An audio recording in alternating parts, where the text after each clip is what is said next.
The TIE Fighter is an icon of Imperial power, and today let's talk about its history. I'm Colin, and this is Sci-Fi Deep Dive.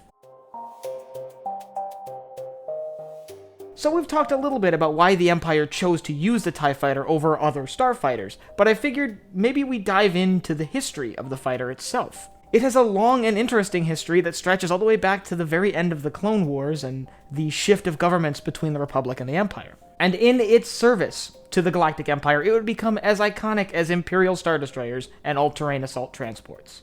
Remember, if you enjoy this video, head down below and hit that subscribe button. So the TIE Fighter was designed after the end of the Clone Wars, but it was designed off of two ships that saw extensive use at the end of the war. The Alpha 3 Nimbus V-Wing, and the Eta 2 Actis-class Interceptor, also known as the Jedi Starfighter, the one we see in Revenge of the Sith. Now, the similarities in between these ships and the TIE Fighters are actually pretty apparent. With its wings extended, the V-Wing has got the same profile from the front and back as a TIE Fighter. On top of that, like the TIE Fighter, the V-Wing lacked a hyperdrive. And if you look at the Eta 2, its cockpit has got a similar shape and a similar viewport on the front to what we would later see in Imperial TIE Fighters. On top of that, both of these fighters were relatively cheap to produce and very maneuverable. So, when the Empire came looking for a maneuverable starfighter to replace their ARC 170s, an idea based off of these two starfighters seemed like an obvious choice. When Sinar Fleet Systems presented the design of the TIE Fighter to the Empire, they were very quick to accept it and to sign an exclusivity deal that allowed them to be the exclusive manufacturers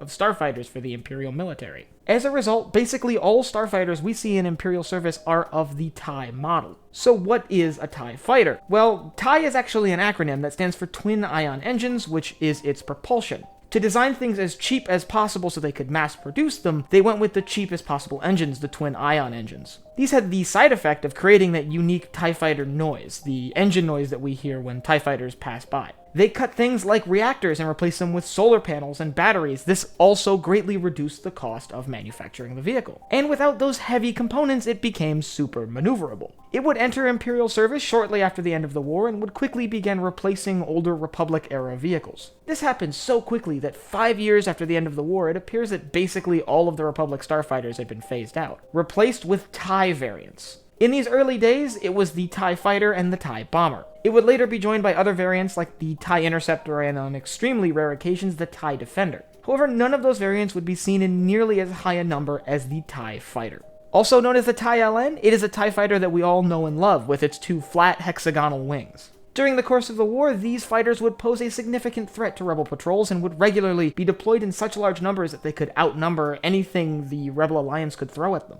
On top of that, this small fighter was well in line with the Tarkin Doctrine. As I mentioned in my Why the Empire Chose the TIE Fighter video, the noise of the engines was very iconic and would strike fear into the hearts of people who were thinking about rebelling against the Empire. As the Empire began rolling out these fighters, they were deployed basically everywhere. Every installation and every capital ship had at least a few TIE Fighters.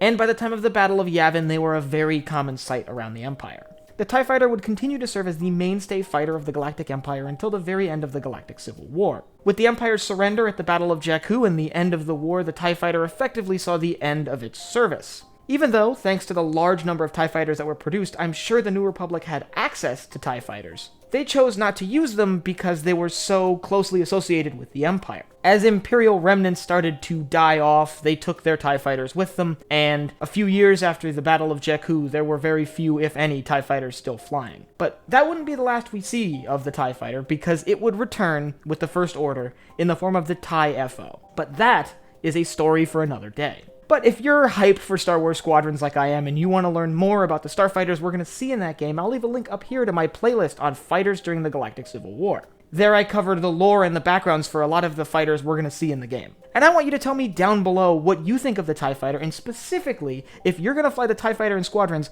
which one are you going to fly? The TIE Interceptor, the TIE Fighter, or the TIE Bomber? And if you enjoyed this video, head down below, hit the like button, the subscribe button, and the bell icon so you get notified when I upload new videos. So for Sci-Fi Deep Dive, I'm Colin, and I will see you next time.